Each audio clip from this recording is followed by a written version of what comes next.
Built as gargantuan tombs of shining white limestone, the pyramids were designed to hide dark secrets of the dead for eternity.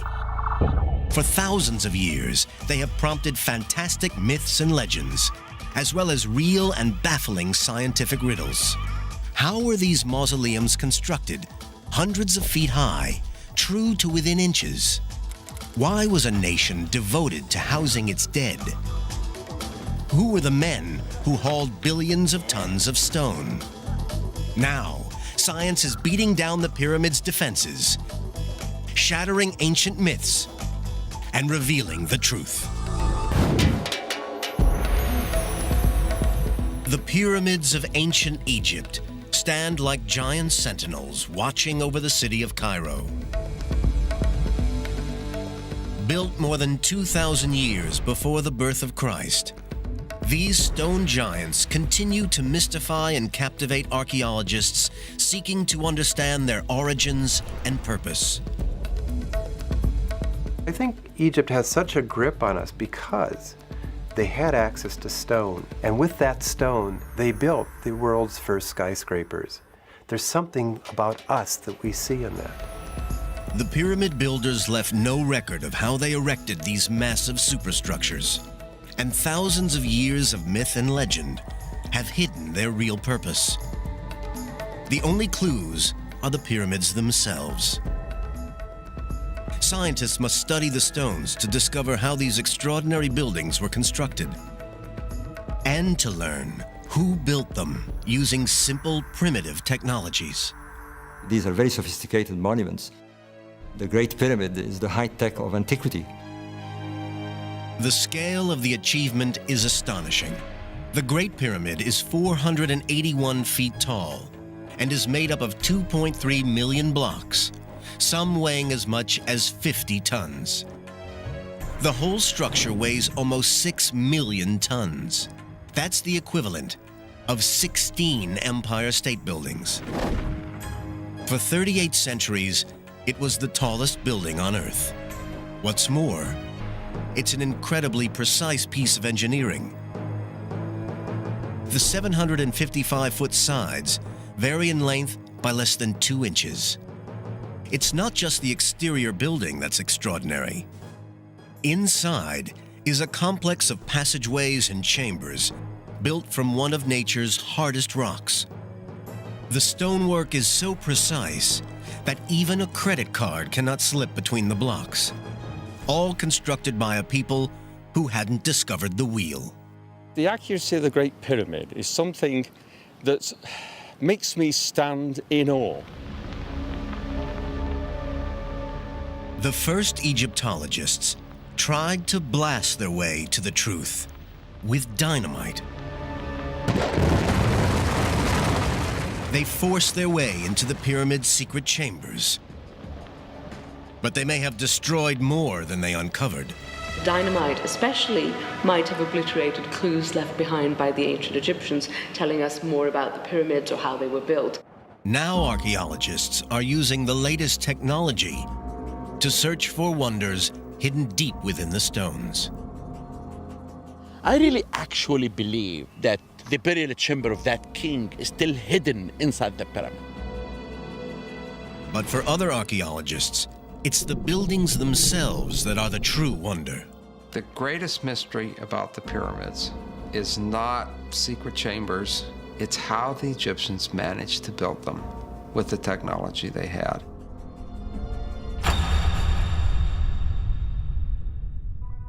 The ancient Egyptians didn't master pyramid building in one leap. It took long years of trial and error, and one near disaster for them to evolve from building simple mud constructions to the Great Pyramid at Giza. The first pyramids were built on the west bank of the River Nile around 2600 BCE. The earliest design was the Step Pyramid at Saqqara, possibly the oldest stone building on Earth. Rising 204 feet from the desert sands, this was a breakthrough in the history of construction.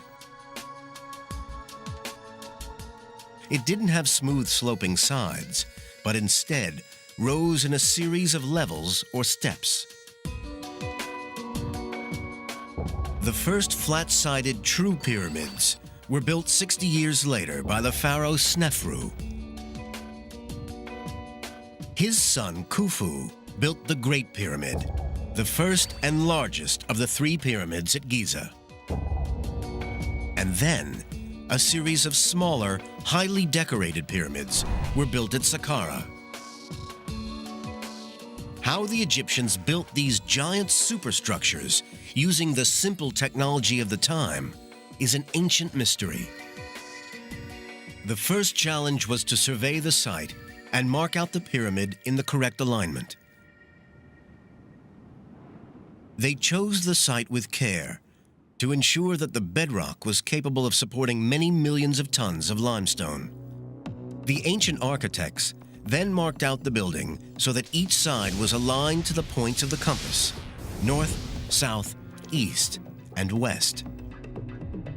Today, we would use digital compasses and laser sighting equipment, but the ancient Egyptians had none of this technology. Instead, some experts think they looked to the skies. By observing where the polar stars rise and set, it's possible to calculate true north. First, the architects built a semicircular wall to act as a flat horizon. On this wall, they could mark the rising and setting points of a particular star as it rotated around north in the night sky. A line drawn exactly midway between these marks would point due north.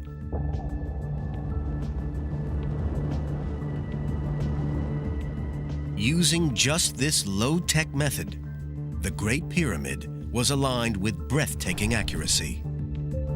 It is off true north by less than 1/20th of a degree. Engineer and pyramid rider Robert Bauval has aligned modern buildings himself. He is astounded by the accuracy achieved by the ancient Egyptians. It beats me how they did it. I've set out buildings with optical instruments, with the aid of cranes to place the stones, and sometimes I don't get them that accurate. Having calculated due north, the architects plotted out an alignment line that forms one side of the pyramid's footprint. They then marked out the remaining 3 sides using measuring rods and cords. With the plan of the pyramid now set, the engineers then carved a level base out of the bedrock to support the giant structure. A perfectly horizontal foundation was needed for a precise and stable pyramid. British engineer Dennis Stocks is an expert in ancient Egyptian construction techniques. His work has unraveled many of the mysteries of pyramid building. Modern foundations are leveled with lasers and spirit levels. Stocks believes that the Egyptians used water. In order to get the pyramid base nice and flat and level, the ancient Egyptians used a channel. It's like this one here, only it would stretch all the way along 755 feet, the whole side of the pyramid. And then they would put some water in, and it would act as a kind of spirit level. All he has to do is follow the line of the water along it, and then he can be sure that the pyramid base will be truly level and truly horizontal. Stocks believes that such a water trench could have been built on a massive scale along the whole edge of the pyramid. In this way, the engineers could ensure the whole base was level. But to check that all 2.3 million blocks were kept level as the pyramid grew upwards, the Egyptians used another ingenious device. The tool I'm using is made of wood, and it's called the A-frame. All it is 2 pieces of wood joined together at 90 degrees at the top with a crossbar and a hanging plumb line. To calibrate it for use, it is placed on a flat surface of water, and then a line, which you can see there, is marked right behind the hanging plumb line, so that you know when you test it on a surface and the hanging plumb line coincides with the mark, we know that it is showing a truly horizontal flat surface. With the design laid out and the site level, construction could now begin. For this, the Egyptians needed stone, millions of tons of stone. But how did they quarry such incredible amounts without the aid of dynamite, jackhammers, or even iron tools? During the ancient Egyptian Old Kingdom, 18 major pyramids were completed in a 500-year period. They contain 1/3 billion cubic feet of stone that had to be quarried, cut, and transported to the sites. Even for modern engineering companies with modern technology, this would be a daunting task. Yet the ancient Egyptians managed it with the most rudimentary tools. Dennis Stocks is traveling to Tura near Cairo, where much of the high-quality limestone used in the pyramids was quarried. He believes the Egyptians cut this stone using a soft metal, copper. Stocks has built replica copper chisels based on ancient artifacts found in Egypt. By using those, I feel that I am as close as I can get within the mind of ancient Egyptian workers and how they felt. But copper is a soft, malleable metal which bends and blunts easily. How can it be used to cut limestone? Now, the tools that I have in my hand at the moment are the first ones that the ancient craftsmen would use. And this one is a mallet, which is used to strike this copper tool, which is shaped into a chisel. And in order to do this, you lay the chisel against the stone at an angle, position the mallet, and then strike. Quite hard blows, and you will see big chips of stone coming away. That's all right for rough working, but we have another copper chisel which can be used for more finer working in order to get much less stone off at a time, but will bring the surface closer towards the surface which is totally flat. Stocks' research shows that it's possible to carve limestone blocks using soft copper chisels. And it turns out that the Egyptians were the unwitting recipients of some good fortune. Detailed chemical analysis of ancient tools shows that Egyptian copper wasn't pure. It contained small traces of arsenic. By a lucky chance, this impurity holds the copper crystals together and actually makes this copper tougher than its pure form. This fluke of chemistry helped the Egyptian stonemasons quarry most of the 2.3 million limestone blocks in the Great Pyramid. The pyramids are mostly made of the relatively soft rock limestone. But the Egyptians also used a much tougher kind of stone, granite. They used this hard, beautifully colored stone for the most important sections of the design, such as the King's Chamber within the Great Pyramid. And copper chisels have absolutely no effect on this rock. Sophisticated modern quarrying tools can cut through granite, but the Egyptians had not even learned how to forge iron. Generations of archaeologists could not solve the puzzle of exactly how they cut these 50-ton granite blocks. But now, experimental archaeology is beginning to explain this technological mystery. Dennis Stocks thinks he has the answer.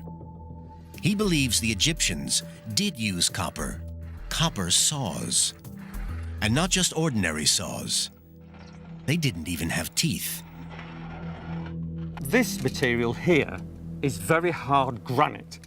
And to cut this, you need a special tool. And this is a copper saw. But it's toothless. It's got no teeth at all. And you say, well, what's going to do the cutting? Well, it's sand. But it's the quartz crystals within the sand which embed themselves into the softer copper. And because the saw's dragging those crystals backward and forth within the slot, that actually does the cutting. And slowly bit by bit, the stone is cut right the way through. Quartz crystals in the sand are so hard that they gradually grind through the solid granite. But using these saws, the ancient Egyptians could only have cut granite at a rate of 2 cubic inches an hour. It still would have taken 4 months to carve out the sarcophagus inside the Great Pyramid. With soft copper and a cutting edge provided by arsenic and sand, the Egyptians cut vast quantities of rock. They had to then assemble these blocks into a monument that could stand the test of time. But what made the Egyptians decide to build a pyramid in the first place? Why did they choose this now iconic shape? They were looking for a stable form. Like a mound of gravel, the pyramid is supported by a wide base and low center of gravity. More than 2/3 of the weight is in the bottom third of its height. But the design wasn't just about engineering. It was also influenced by their beliefs. When people want to go up, to do so and have stability, a mound is very stable. But of course, there is a symbology in all of this. There may be several mystical influences behind the pyramid shape. One explanation looks at the worship of a mystical stone known as the Benben stone. Nobody knows where this legendary stone originated. Some think it was a meteorite. It has long since vanished, but the pyramidions, or capstones, that form the very top of the pyramids are modeled on the original pyramid-shaped Benben stone. Could this be the reason why pyramids are built in their distinctive form? But with the sun playing such a key role in Egyptian religion at the time, there is another possibility. Maybe the sun itself was the key. The pyramid can be seen as a stone representation of a sun ray coming down from the heavens. When the sun emerges from behind clouds, the beam created can sometimes resemble a pyramid.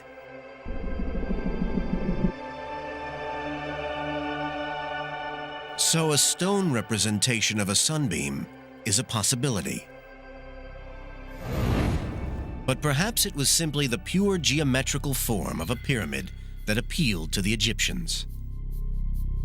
Ironically, the first pyramid, the Step Pyramid, didn't have smooth sloping sides. It rose in 6 separate layers.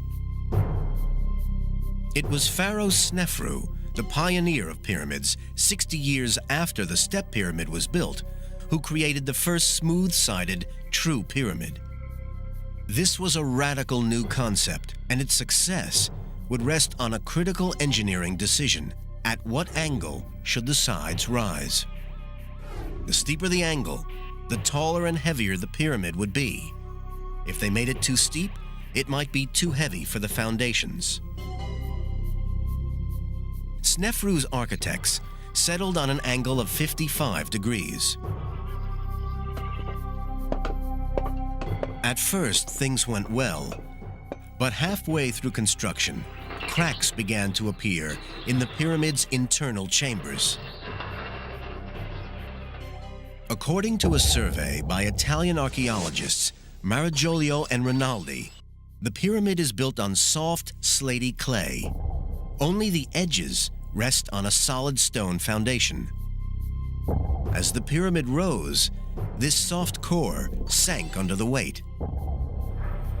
The architects had to come up with an answer, or the pyramid might collapse. Construction stopped. Eventually, their dramatic solution changed the whole direction of the build. The architects decreased the angle of slope from 55 degrees to 43 degrees. This reduced the height of the pyramid by 100 feet and the weight by more than 400,000 tons. The engineer's mistake probably angered the pharaoh, but their solution was a success. 4,500 years later, the bent pyramid, as it's now known, still stands, though with its slightly unusual shape. Major pyramids would never again be built at such a steep angle. For his next pyramid, Snefru's architects were understandably cautious. They built the Red Pyramid at just 45 degrees. It has the shallowest angle of any of the Egyptian pyramids, and it's still standing. It's the oldest true smooth-sided pyramid in Egypt today. After this success, the architects grew more confident. They now built steeper and steeper, culminating in the angle of the Great Pyramid. Its sides climb at an angle of slightly less than 52 degrees, rising to a summit of 480 feet.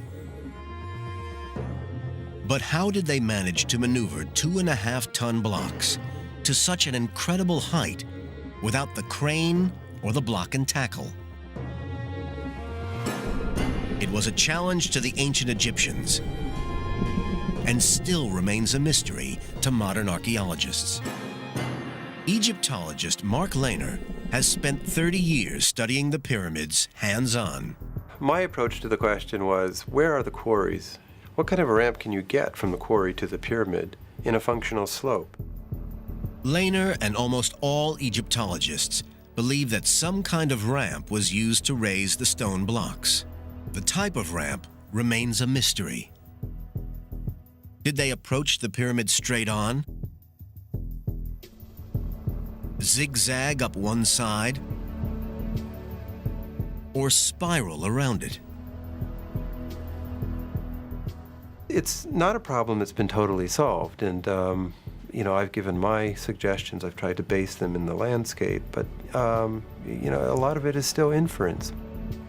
Because the ramps were dismantled once the pyramid was complete, only fragments of evidence are available to archaeologists.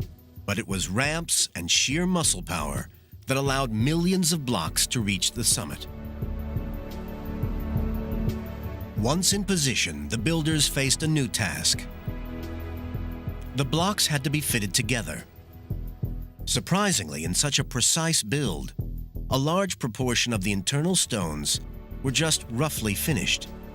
The gaps between them were filled with rubble and gypsum mortar. In between the blocks were stuffed lots of limestone chippings mixed with a huge dollops of mortar. And it sets just like modern concrete. But every stone that would be visible when the build was completed was placed with amazing precision. In the Great Pyramid, the blocks of the burial chamber fit precisely. The sides of these blocks had to be almost perfectly flat to make these astonishing joins. This precision engineering was achieved using the most rudimentary of tools. Yes, we'll use this rods and string tool in order to find out whether the surface is truly flat. And by using a third rod, which is the same length as the other two rods joined by the string, which is now pulled very taut, we can see if it just slips under. Now, we've got a bit of a high spot there. Now, in ancient times, they would mark that simply by putting some red ochre on, just to remind the workers where to go to, and check along the length of the string. The ancient mason would use the rods and string to spot imperfections and then mark them with red ochre to show where more work was needed. Using two further tools, this one being a flint scraper and this one being a sandstone rubber, now we can use the marks as a guide to scrape away the high point like so. And it's obvious that as you scrape, the mark disappears, and with it, of course, the high spot. This same technique was also used in the final stage of construction. The rough internal blocks were covered with an outer casing of perfectly smooth stone. This was carved from the highest grade limestone and had to be carried across the Nile to the pyramid site. With this polished casing, the pyramid would have shone dazzling white in the Egyptian sun. But when the pyramids were newly encased in this special limestone, they must have been blinding in the sun like newly fallen snow. To achieve this, every casing stone was cut to sit perfectly with its neighbors. When complete, the Great Pyramid of Giza was covered with thousands of these facing stones. Sadly, they have long vanished, taken to build the mosques and castles of Cairo. But facing stones can still be seen on the cap of Khafre's pyramid. Even with all the Egyptian skills and tools, building the pyramids was still an incredibly hard task, requiring millions of man-hours to complete. Legend has long suggested that the pyramids were built by armies of slaves. The legends are wrong. Forensic archaeological discoveries are now putting a face on the people who really built the pyramids. The building of the pyramids was an enormous construction project requiring incredible manpower resources. Ancient histories tell of 100,000 men laboring on the Great Pyramid for 20 years. Modern experts believe 25,000 workers is a more realistic estimate. The job was completed during Pharaoh Khufu's 23-year reign. The workers would have put in over 250 million man-hours. Ancient Egypt was a rich land, but for such a mammoth undertaking, the builders would have had to source materials from across the whole country. The vast granite blocks had to be floated 600 miles down the Nile from the quarries at Aswan. Keeping a pyramid build on track was a logistical nightmare that would test even a modern engineering firm. Engineer Craig Smith has overseen vast construction sites and has analyzed how a pyramid build might operate. You don't have cell phones, you don't have pagers, you don't have laptop computers, you have millions of pieces of material that have to arrive at the right point in time. Egyptian communications depended upon papyrus and foot messengers. Yet they kept track of thousands of workers and countless millions of pieces of raw material. A present-day pyramid builder would have all the benefits of modern technology available to them. Where the Egyptians probably relied on the stars to align the pyramids, we would use lasers.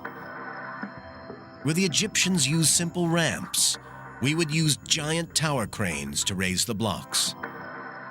Today, motorized vehicles would transport building materials to the site. All the Egyptians had was muscle power and slow-moving boats. Craig Smith has calculated the cost of building a Great Pyramid in today's money. If you did it with limestone, it'd be about $4 billion and would take about 4 years. That's considerably less than the 23 years it's estimated it took to build the Great Pyramid. But we should not underestimate the scale of their achievement. The ancient Egyptian craftsmen would have had to place a block every 2 minutes, 270 blocks every single day for 23 years. And on top of its sheer scale, the pyramid was built to last for all eternity. We haven't built anything of that scale in recent times that probably has any likelihood of lasting 4,500 years. The Great Pyramid alone was a triumph of human ingenuity. But amazingly, the Egyptians built another 17 major pyramids. This pyramid building epic spanned 5 centuries and was perhaps the greatest construction project of all time. These pyramids are known by the names of the pharaohs who commissioned them, but the identity of the actual people who built them has long remained a mystery until now.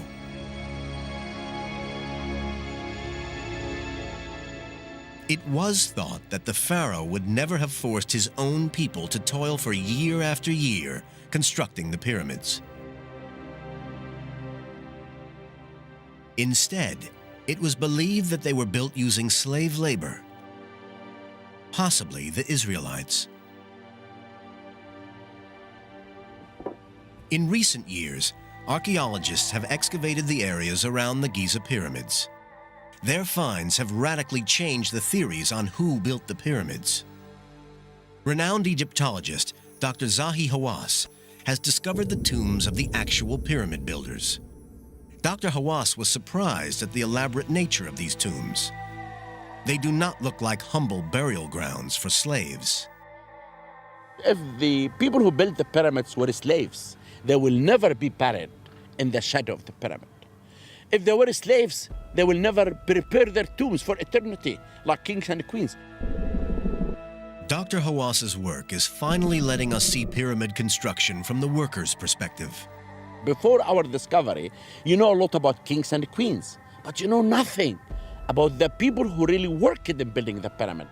But who were the actual workers? The answer comes from the new science of forensic Egyptology. Egyptologist Rosalie David works with biologists and artists who reconstruct the lives of the men who built the pyramids. CAT scans and 3D imaging resurrects faces of the ancient Egyptians from mummified skulls.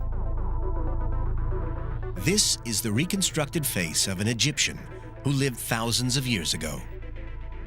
You do get a sense of the character of the person. They cease to be a wizened mummy or a dry skeleton. And there they are with the flesh, the eyes, the hair. You're looking at somebody who could be alive today. Forensic analysis of workers' bones provides conclusive evidence that the pyramid laborers were not foreign slaves. The idea that the pyramids were built by slaves is totally wrong. This has been proved really by the archaeological evidence.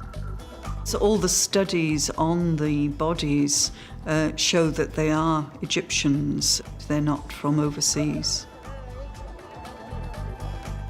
The bones also show clear evidence of medical treatment. Broken limbs have been reset. One skull even shows signs of early brain surgery. Foreign slaves would never have been granted such high-quality medical attention. But where was this native workforce housed? To Mark Lehner, the pyramid builders' town must have been near the Giza Plateau. If there were 20,000 people out there, to say nothing of 30,000, it would have been one of the largest cities in the world in the 3rd millennium BC. So where was it, and where was all the infrastructure? Lehner's breakthrough came when he excavated a site to the southeast of the pyramids, next to the workers' tombs.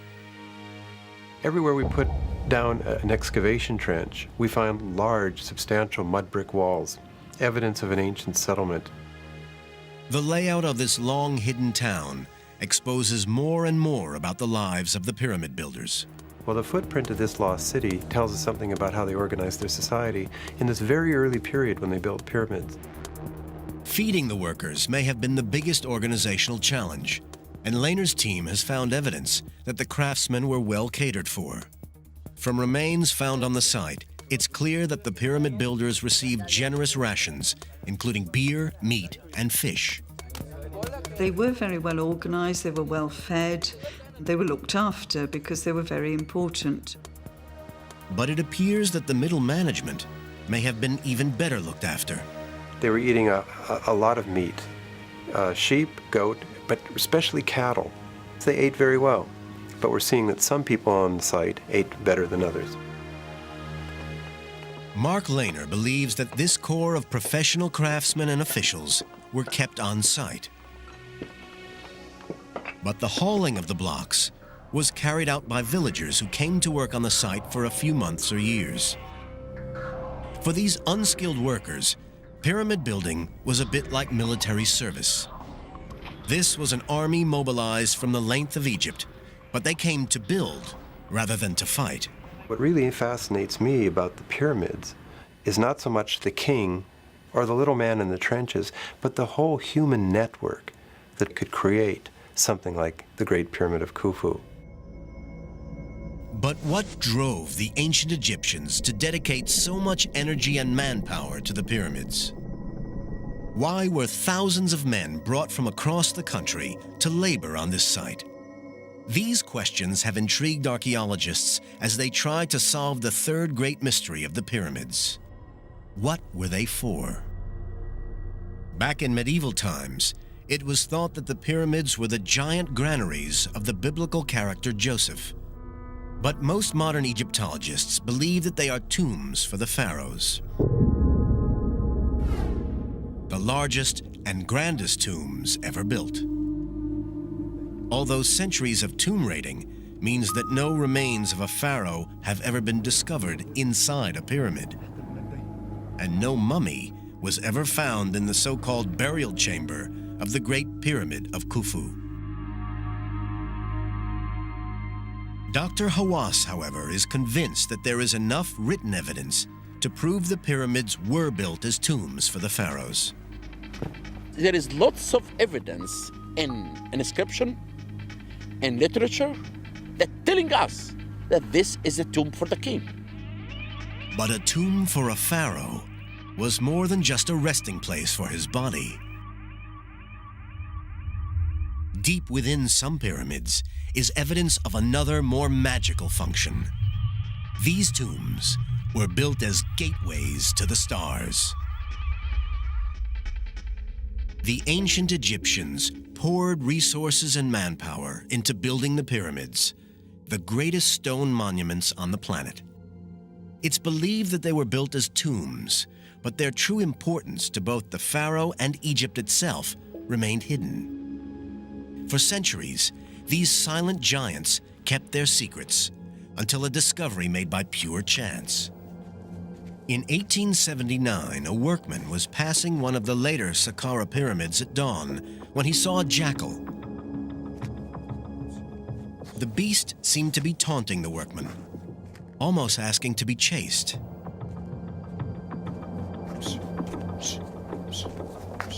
The workman then followed the animal into a hole near the pyramid.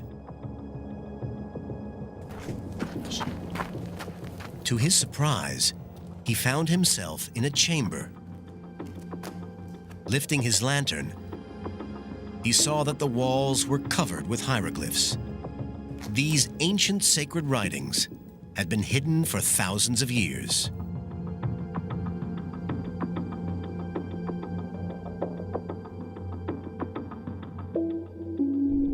Jim Allen is a world expert on these hieroglyphs, or pyramid texts. He believes they give us a unique insight into the intentions of the pyramid builders. They are the oldest religious texts known from Egypt, which makes them one of the oldest bodies of religious texts in the world. The texts revealed nothing about how the buildings were built, but they do reveal the pyramid's ultimate purpose. The pyramids were not created as simple resting places for the pharaohs. They were built as giant machines for turning men into gods. The pyramid is like a cosmic engine. It is designed to transform the dead being beneath it into a living spirit. When the king died, the ancient Egyptians believed that Egypt and existence itself was plunged into mortal danger. Even after death, the ruler had to protect his country from drought, famine, and the forces of chaos. The mummified pharaoh was carried into his giant tomb, along with food, clothes, jewels, and treasures, everything he would need in the afterlife in the stars. Salima Ikram has studied ancient Egyptian beliefs about the afterlife. The basic thing is it's very much like this life, except better. So everything you wanted in this life, if you have managed to put it into your tomb, you can have it in the afterworld. The pyramid texts leave a record of the rituals that were performed over the mummified body of the pharaoh. To ensure that he survived his journey to the afterlife, they also included spells and prayers to protect him. We tend to think of magic as abracadabra, wizards, witches, Harry Potter. To the ancient Egyptians, magic was a part of the universe. For the Egyptians, this was the science of survival. There is no superstitious mumbo-jumbo in ancient Egypt. Everything has a meaning, everything has a purpose. Once the rituals were completed, the pyramid was sealed, hopefully for all eternity. The pharaoh was then free to make his journey to the afterlife, to be reborn as an eternal star. But Robert Bauval, who has written extensively on the pyramids, believes that there is a further connection between the stars and the pyramids. For years, he has been intrigued by the links between Egyptian religion and astronomy. It all started with an aerial photograph of the Giza pyramids. Bauval noticed a very distinctive pattern. I was looking at monuments that had been laid according to a plan. There were two large pyramids set along a diagonal. But what bugged me, what really got me, was there was a third, smaller one offset from the diagonal. This faulty diagonal reminded him of the stars of Orion's belt. It has two bright stars and one dimmer star offset.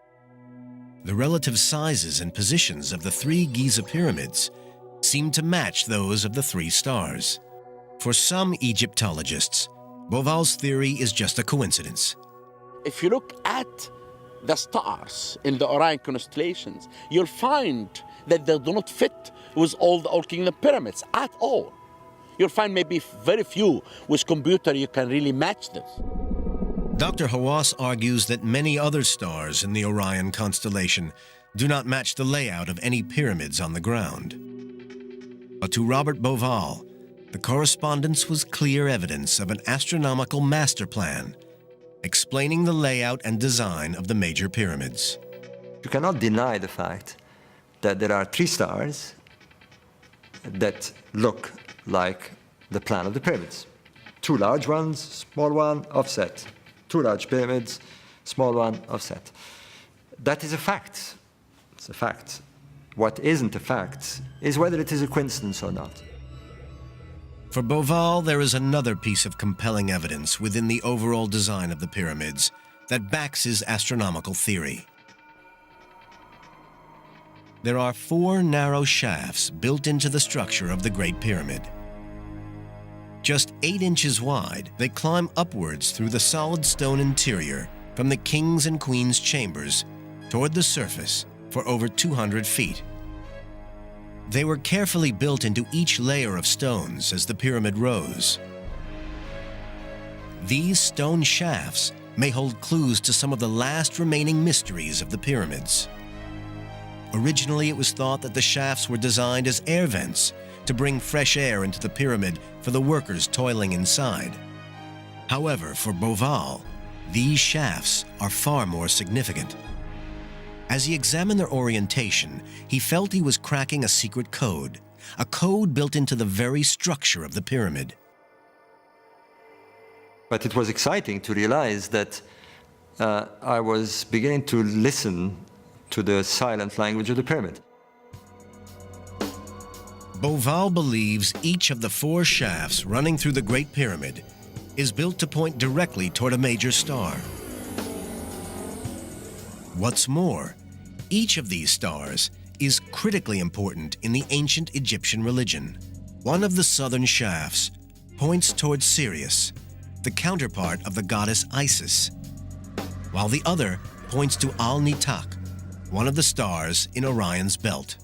This constellation was the heavenly equivalent of Osiris, the Egyptian god of death and resurrection. The star shafts may be aligned this way to help the spirit of the pharaoh ascend to heaven, to join the god Osiris and become a star alongside him. For Bauval, this realization was like solving an ancient riddle. So we have a kind of language, if you like. I call it astroglyphics. The pyramid speaks through its architecture and through its symbolic astronomy. Although Bauval's theory is totally rejected by some Egyptologists, other mysteries and rumors still surround the shafts. Dr. Hawass believes that they may lead to unseen treasure within the pyramid's core. If I'm right, this will be the most important discovery in Egypt and in the world.